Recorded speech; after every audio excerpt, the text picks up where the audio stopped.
जिवंत महान परमेश्वराच्या नावाला धन्यवाद असो. आज सकाळच्या वेळेस मी आपल्या संपूर्ण प्रेक्षकांचं व्हॉट्सअप हो या आत्मिक कार्यक्रमामध्ये स्वागत करीत आहे. जिवंत परमेश्वराच्या नावाला धन्यवाद असो, कारण त्याने तुम्हाला आणि मला या भूतलावर जिवंत ठेवलेला आहे. आजची सकाळ आपण सर्वजण पाहत आहोत, अनुभवत आहोत आणि विशेष प्रकारे परमेश्वराने सर्व गोष्टींचा आम्हाला पुरवठा केलेला आहे. सुंदरसं वातावरण आम्हाला दिलेलं आहे. त्याबद्दल आम्ही जिवंत परमेश्वराचा धन्यवाद करणे अत्यंत महत्त्वाचं आहे. त्याचप्रमाणे सर्वात महान आशीर्वाद जो त्याचा आहे की जे तुम्ही आणि मी त्याची वाणी ऐकतो, याचा अर्थ आपण आशीर्वादित आहोत. आणि आज सकाळी सुद्धा जितकेही लोक या कार्यक्रमामध्ये जोडल्या गेलेले आहेत त्या सर्वांना परमेश्वर आशीर्वादित करणार आहे.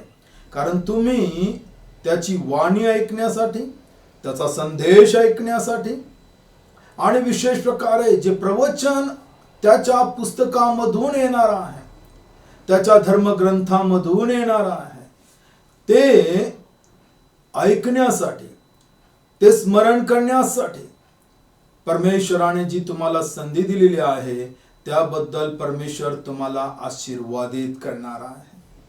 आणि या संधीचा तुम्ही योग्य उपयोग करीत आहात. जिवंत देवाची वाणी ऐकणे याशिवाय दुसरा आशीर्वाद या भूमीवर कोणताच नाही.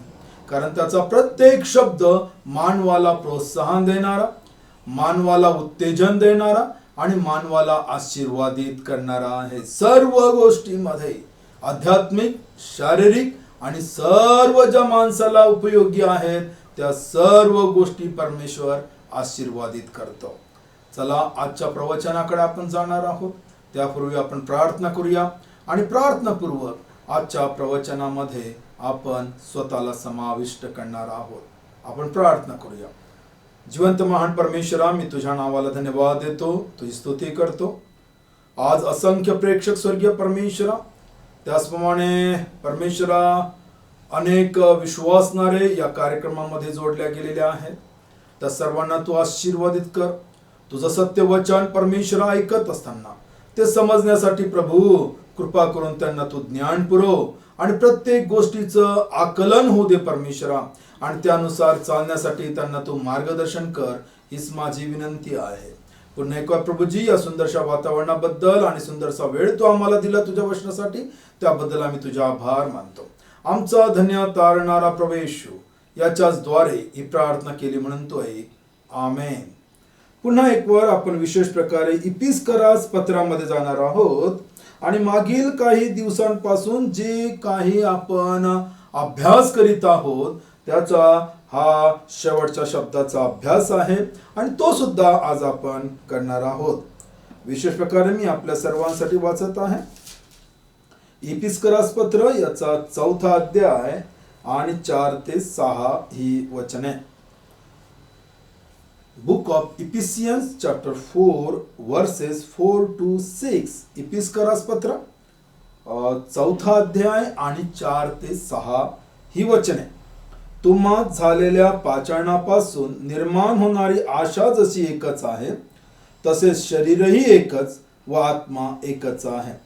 प्रभू एकच, विश्वास एकच, बाप्तिस्मा एकच, सर्वावर आणि सर्वांमधून आणि सर्वांच्या ठाई असलेला देव जो सर्वांचा पिता, तोही एकच आहे. ओनली वन, एकच आहे.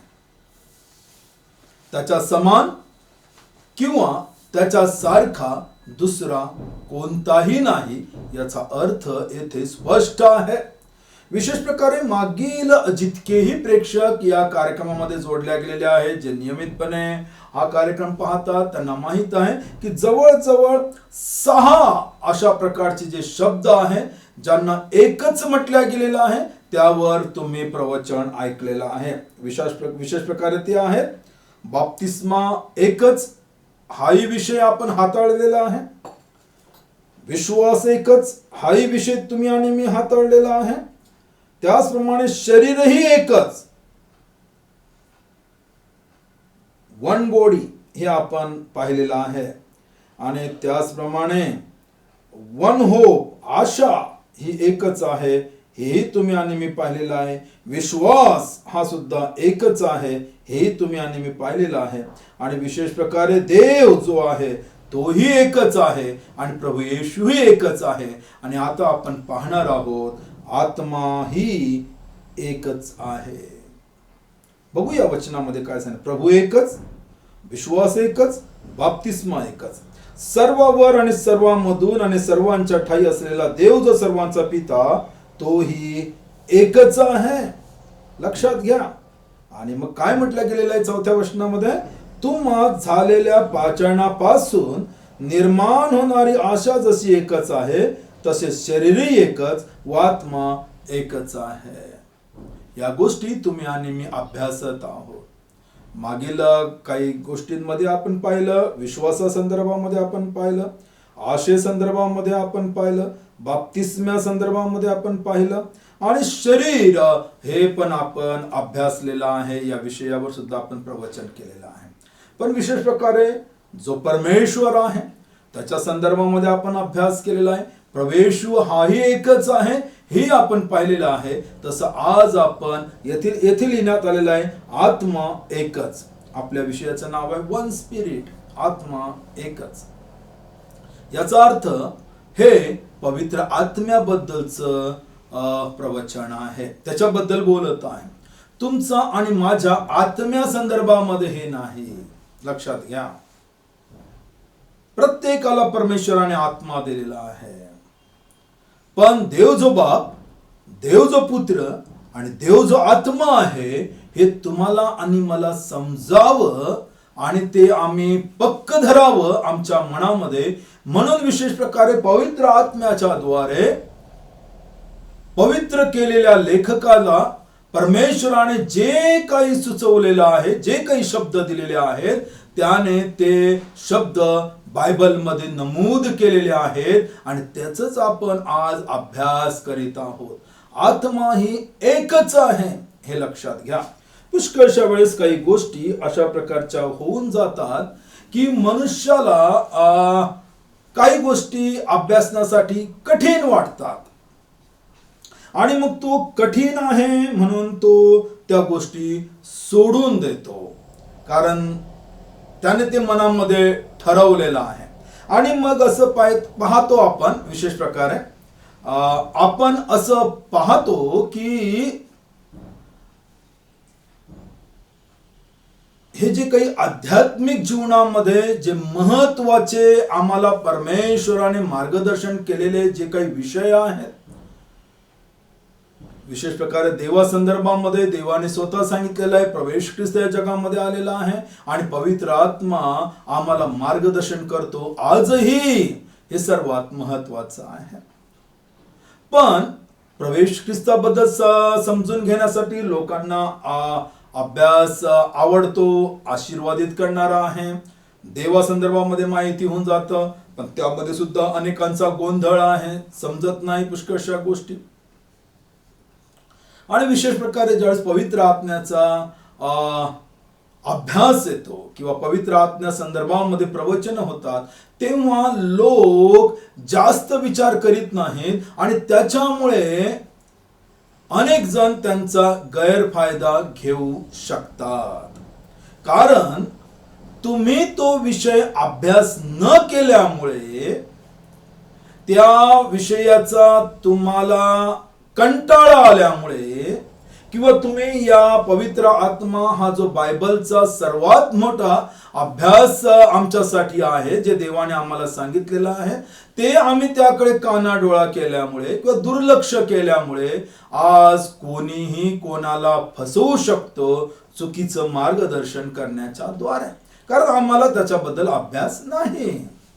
ज्या प्रकारे आज विशेष प्रकारे टेलिव्हिजनच्या द्वारे आणि वर्तमानपत्रांच्या द्वारे प्रत्येक व्यक्तीला विशेष प्रकारे सांगण्यात येतं की जे काही आता डिजिटल पेमेंट्स आहेत, फोनवरच अनेक आपण पैशांची देवाणघेवाण करीत असतो आणि त्याबद्दल RBI कडून, सरकारकडून वारंवार आम्हाला माहिती दिल्या जाते की कोणत्याही चुकीच्या गोष्टी तुम्ही त्या ठिकाणी करू नये, नाहीतर तुम्ही तुमचा पैसा गमावून बसाल. तुम्ही शिक्षित व्हा, ह्या गोष्टी तुम्ही लक्षात घ्या.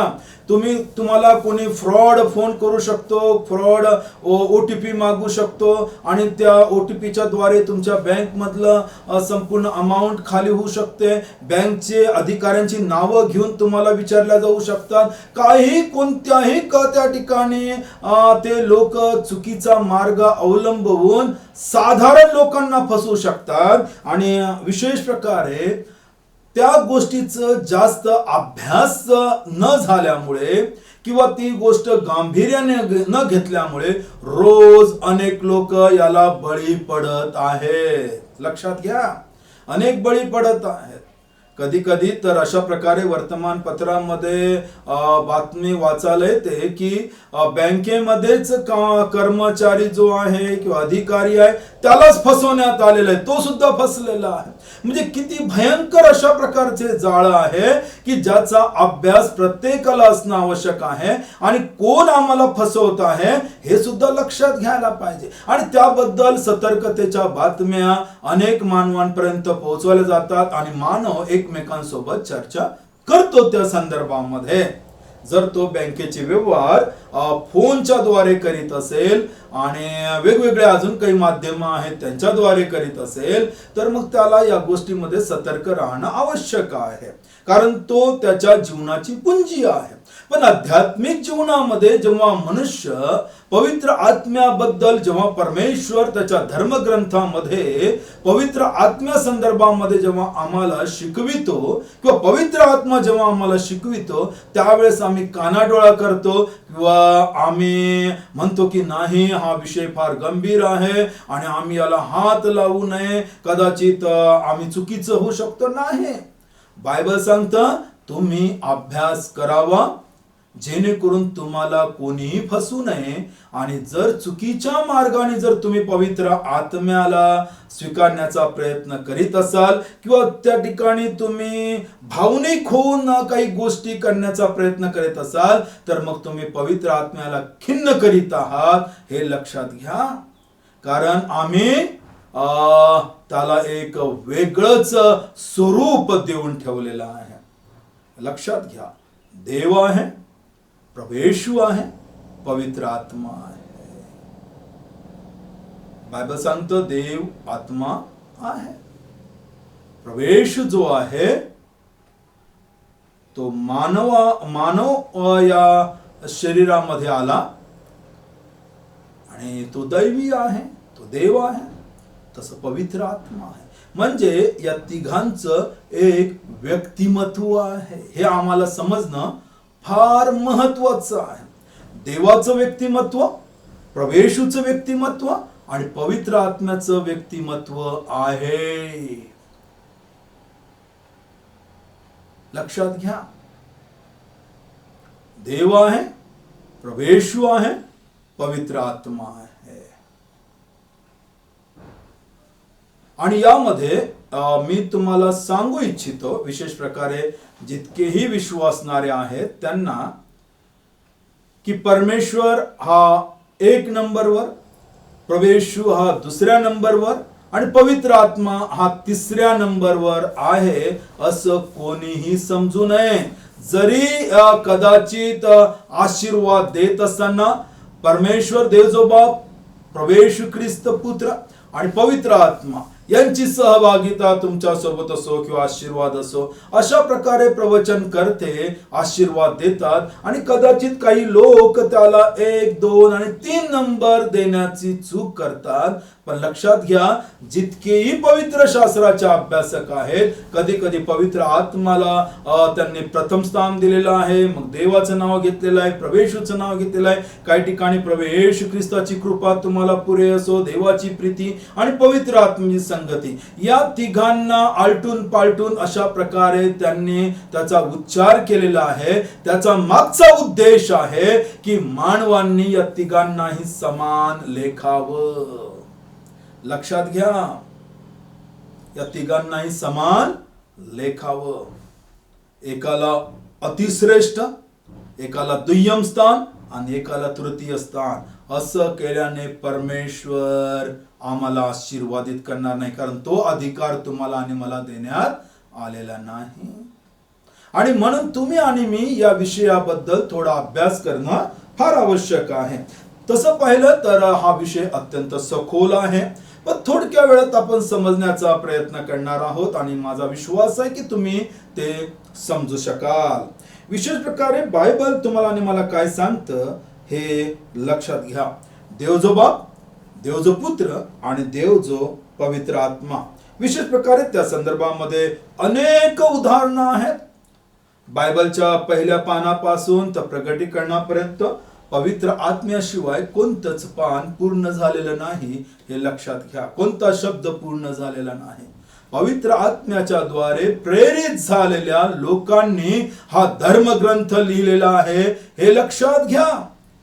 देवाकडून, प्रभू येशू ख्रिस्ताकडून आणि पवित्र आत्म्याकडून हा धर्मग्रंथ प्रत्येक विश्वासणाऱ्याच्या हातामध्ये आहे आणि त्यांच्या अंतःकरणामध्ये कोरल्या गेलेला आहे. मी वचन वाचतो, त्याकडे तुम्ही लक्ष द्या म्हणजे तुम्हाला समजून येईल. मत्ती कृष्णवर्तमान याचा 3रा अध्याय 16 आणि 17 वचन काय सांगतं लक्षात घ्या. Gospel of Matthew chapter 3 versus 16 and 17. 16 आणि 17 वचन 3ऱ्या अध्यायामधलं मत्तईच्या पुस्तकामधून. मग बाप्तिस्मा घेतल्यावर येशू लागलाच पाण्यातून वर आला आणि पहा आकाश उघडले. तेव्हा त्याने परमेश्वराचा आत्मा कबुतरासारखा उतरताना व आपणावर येताना पाहिला. आणि पहा आकाशातून अशी वाणी झाली की हा माझा पुत्र मला परमप्रिय आहे, याविषयी मी संतुष्ट आहे.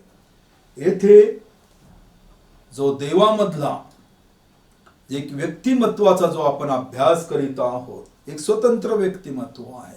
देव एक स्वतंत्र व्यक्तिमत्व आहे, प्रभू येशू हे स्वतंत्र व्यक्तिमत्व आहे, तसंच पवित्र आत्मा ही एक स्वतंत्र व्यक्तिमत्व आहे हे लक्षात घ्या. देवामध्ये सामर्थ्य आहे, प्रभू येशू मध्ये सामर्थ्य आहे, पवित्र आत्म्यामध्ये सामर्थ्य आहे आणि तिघांचे काम एक आहे हे लक्षात घ्या. तिघांची काम एकच आहे. मानवाचा उद्धार, मानवाचं जीवनमान बदलणे, मानवाला आशीर्वादित करणे आणि सार्वकालिक जीवनामध्ये मानवाची सदा सर्व काळासाठी वस्ती व्हावी यासाठी देव जो बाप, देव जो पुत्र आणि देव जो पवित्र आत्मा कार्यरत आहेत. आजही आहेत. आता आपण जी चर्चा करीत आहोत यामध्ये पवित्र आत्मा मला मार्गदर्शन करीत आहे आणि पवित्र आत्मा तुम्हाला समजण्यासाठी ज्ञान पुरवित आहे. लक्षात घ्या. आणि येथे एक वृत्तांत आलेला आहे. हे काही स्वप्न नाही, हे काही कोणाला पडलेलं भविष्यवाणी नाही. जो शास्त्र भाग मी वाचलेला आहे तो खरा खुरा असंख्य लोकांच्या समोर घडलेला आहे. ज्याने प्रभू येशू ख्रिस्ताचा बाप्तिस्मा केला त्याने हे त्या ठिकाणी पाहिलेलं आहे. आणि विशेष प्रकारे ज्याने हे पुस्तक लिहिलेलं आहे त्यानेही आपल्या डोळ्यांनी हे पाहिलेलं आहे. त्यामुळे या सर्व गोष्टी त्याने नमूद केलेल्या आहेत पवित्र आत्म्याच्या द्वारे. आणि तेथे काय सांगण्यात आलेलं आहे, प्रभू येशू ख्रिस्ताने बाप्तिस्मा करणारा जो योहान होता त्याच्या हातून बाप्तिस्मा घेतला आणि बाप्तिस्मा घेतल्यानंतर जसा तो पाण्यातून वर आला, लक्षात घ्या, तो पाण्याच्या आतमध्ये गेला आणि पाण्यातून वर आला त्यावेळेस पवित्र आत्मा त्याच्यावर उतरताना दिसलेला आहे. प्रभू येशू जमिनीवर आहे, नदीमध्ये आहे, बाप्तिस्मा घेत आहे, स्वतंत्र व्यक्तिमत्व. पवित्र आत्मा स्वतंत्र व्यक्तिमत्व प्रवेश ख्रिस्तावर उतरत आहे असं बायबलमध्ये सांगण्यात आलं आहे. त्याचप्रमाणे आकाशातून म्हणजे स्वर्गामधून, हेवन हा शब्द आलेला आहे आकाशातून. आणि म्हणून पुष्कळशा वेळेस आम्ही म्हणतो की आमच्या स्वर्गातील पित्या आणि जमता आमच्या आकाशातील बापा. आकाश हे जे आहे, आणि अनेक लोकांना वाटतं की आकाश म्हणजे जे आम्हाला दिसतं वर तोच भाग आहे. नाही, बायबलमध्ये आकाश हा शब्द स्वर्गासाठी वापरण्यात आलेला आहे. लक्षात घ्या, स्वर्गासाठी विशेष प्रकारे आहे आणि ते स्वर्गासाठी वापरण्यात आलेलं आहे. आकाशातून अशी वाणी झाली की, म्हणजे स्वर्गामधून पृथ्वीवर वाणी ऐकायला आलेली आहे आणि देव स्वतः बोललेला आहे, परमेश्वर बोललेला आहे. आणि काय म्हटलेलं आहे? हा माझा पुत्र मला परमप्रिय आहे, याविषयी मी संतुष्ट आहे. लक्षात घ्या, म्हणजे यावरून तुम्हाला आणि मला काही गोष्टी समजून येतात. त्याचप्रमाणे आणखीन आपण शास्त्रामध्ये अभ्यास करणार आहोत की पवित्र आत्म्याबद्दल स्पष्ट शब्द कोणता आलेला आहे. प्रेषितांची कृत्ये याचा 5वा अध्याय 3 आणि 4 वचन. Book of acts chapter 5 3 and 4 वचन काय सांगतं बघा. तेव्हा पेत्र म्हणाला, हनन्या, तू पवित्र आत्म्याशी लबाडी करावी व जमिनीच्या किमतीतून काही ठेवून घ्यावे म्हणून सैतानाने तुझे मन का भरविले आहे? ती होती तोवर तुझी व स्वतःची व विकल्यावर तुझ्या स्वाधीन नव्हती काय? हे करण्याचे आपल्या मनात तू का आणलेस? तू मनुष्याशी नव्हे तर देवाशी लबाडी केली आहे. विशेष प्रकारे देवाचा सेवक पेत्र मंडळीमधील जे नवीन सभासद झालेले जे कुटुंब होतं त्यांच्या सोबत बोलत आहे.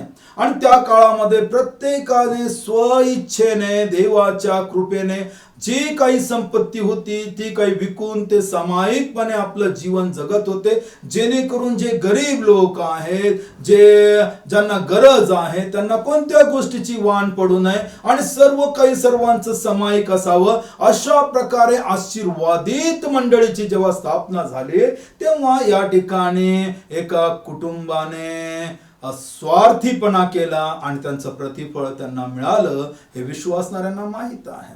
आणि जर विश्वासणाऱ्यांनी हा शास्त्र भाग जर पुन्हा वाचला तर तुम्हाला कळून येईल की पेत्र जो आहे तो एका हनन्या नामक व्यक्तीसोबत बोलत आहे आणि त्याला म्हणतो की विकल्यावरही ती तुझीच होती, नसती विकली तरी तुझीच होती, तुला कोणी काही जबरदस्ती केली नव्हती, पण तू पवित्र आत्म्याशी लबाडी केलेली आहे, तू खोटं बोललेला आहे. आणि मग नंतरच्या वचनामध्ये तो म्हणतो की तू मनुष्याशी नव्हे तर देवाशी लबाडी केलेली आहे. देवासोबत तू खोटं बोललेला आहे म्हणजे पवित्र आत्म्या बरोबर तू खोटं बोललेला आहे. लक्षात घ्या. आणि येथे पवित्र आत्म्याला देव म्हटल्या गेलेला आहे की पवित्र आत्मा देव आहे. आणि म्हणून विश्वासणारे विशेष प्रकारे हा शब्द वारंवार ऐकतात. देव जो बाप म्हणजे परमेश्वर, देव जो पुत्र म्हणजे प्रवेश ख्रिस्त आणि देव जो पवित्र आत्मा देव आहे, गॉड. हे लक्षात घ्या, पवित्र आत्मा देव आहे,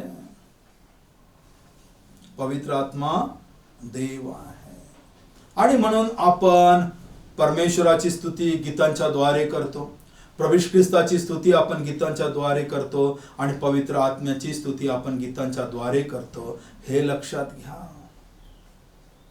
पण काही जे पंथ आहेत त्यांनी काही गोष्टींचा विपर्यास करून वचनाचा वेगळा अर्थ काढून त्या ठिकाणी पवित्र आत्म्याला कधी प्रथम स्थान दिलेलं आहे काही पंथांनी, काहींनी तृतीय स्थान दिलेलं आहे, काहींनी त्याला एक फक्त सामर्थ्य आहे आणि म्हणजे काय म्हटलं जातं की देव आणि प्रभू येशू ख्रिस्ताची तो बरोबरी करू शकत नाही. हे दोघांनीच त्याला ती पॉवर दिलेली आहे, तो पवित्र आत्मा आहे.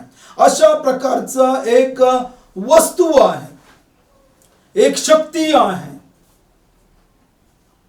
असं अनेक लोक संबोधतात आणि त्याच्यामुळे ते चुकीच्या मार्गानुसार एक विशिष्ट सिद्धांत घेऊन चालत आहेत आणि भरकटत आहेत. पण संपूर्ण विश्वासणाऱ्यांचा एकच सिद्धांत असावा, हे देवाचा सेवक इफिस येथील मंडळीला वारंवार पत्राच्या द्वारे कळवित आहे, स्वतः जाऊन शिकवित आहे आणि आज आम्हाला या पवित्र वचनाच्या द्वारे मार्गदर्शन करीत आहे की आत्मा ही एकच आहे आणि तो म्हणजे पवित्र आत्मा. देव जो बाप, देव जो पुत्र आणि पवित्र आत्मा एकच आहे, हे तुम्हाला आणि मला समजावं. सर्वात महत्वाचं आहे की पवित्र आत्मा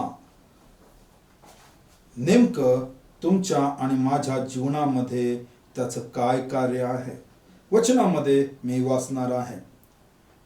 विशेष प्रकारे वचनामध्ये मी वाचू इच्छितो तुमच्यासाठी. प्रेषितांची कृत्ये याचा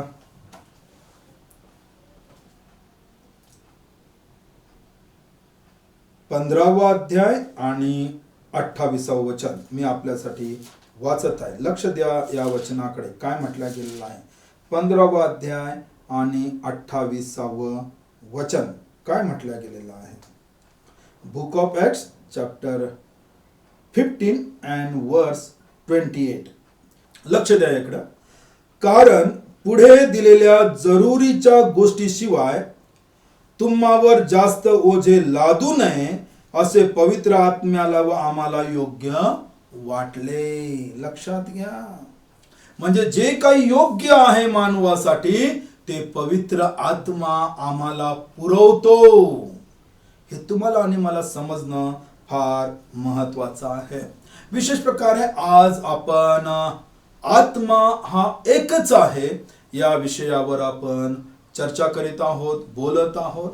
आणि माझी इच्छा आहे की पुढील जो आपला वर्ड्स ऑफ होप या कार्यक्रमाचा जो कार्यक्रम प्रसारित होईल त्याच्यामध्येही सुद्धा आपण हा अभ्यास पुढे चालवणार आहोत, जेणेकरून तुम्हाला आणि मला स्पष्ट कळावं आणि विश्वासणाऱ्यांमध्ये गोंधळ नसावा, शिक्षण त्यांचं एक असावं, ही देवाची इच्छा आहे. प्रवेश ख्रिस्ताबद्दल अनेक प्रवचन आम्ही ऐकतो, वेगवेगळ्या प्रकारचे देवा संदर्भामध्ये आम्ही अनेक प्रवचन ऐकतो, पण पवित्र आत्म्या संदर्भामध्ये आम्ही प्रवचन ऐकत असतो पण आम्ही त्या गोष्टी समजून घेत नाही. आतापर्यंत आपण पाहिलेलं आहे की जो पवित्र आत्मा आहे तो देव आहे आणि त्याच्यासोबत आपण लबाडी किंवा खोटेपणा करू नये. आपण पुढील भागामध्ये सुद्धा पाहणार आहोत आणि पवित्र आत्म्याबद्दल आपण अभ्यास करण्याचा प्रयत्न करणार आहोत. आपण यावेळेस प्रार्थना करू आणि पुढील भागामध्ये सुद्धा तुम्ही यामध्ये सहभागी व्हा, ही माझी इच्छा आहे. आपण प्रार्थना करू. जिवंत महान परमेश्वरा, मी तुझ्या नावाला धन्यवाद देतो, तुझी स्तुती करतो, तुला उंचावतो स्वर्गीय परमेश्वरा. आजचा विषय अनेक विश्वासणाऱ्यांना तू पुरवलेला आहे, त्यांना तो समजलेला आहे, माझा पूर्ण विश्वास आहे. अधिक सखोल अभ्यास करण्यासाठी प्रभू प्रत्येक विश्वासणाऱ्याला प्रभू पवित्र अध्ययनाची गोडी लागू दे, हीच माझी विनंती आणि प्रार्थना आहे. जितके प्रेक्षक या कार्यक्रमामध्ये जोडल्या गेलेले आहेत त्यांना सुद्धा तू आशीर्वादित कर, कारण तुझं जे धर्मग्रंथ आहे, जे पवित्र शास्त्र आम्हाला प्राप्त झालेलं आहे ते पवित्र आत्म्याच्या द्वारे परमेश्वरा, आणि पवित्र आत्मा काय आहे हे प्रत्येक प्रेक्षकांना समजू दे आणि त्यांनी प्रभू तुझ्याकडे वळून पवित्र आत्म्याच्या द्वारे, त्यांच्या मुखाच्या द्वारे येशू हा प्रभू आहे हे कबूल करण्यासाठी सहाय्य कर, हीच माझी विनंती आहे. आमचा धन्य तारणारा प्रभू येशू, याच्याच द्वारे ही प्रार्थना केली म्हणून तो ऐक. आमेन.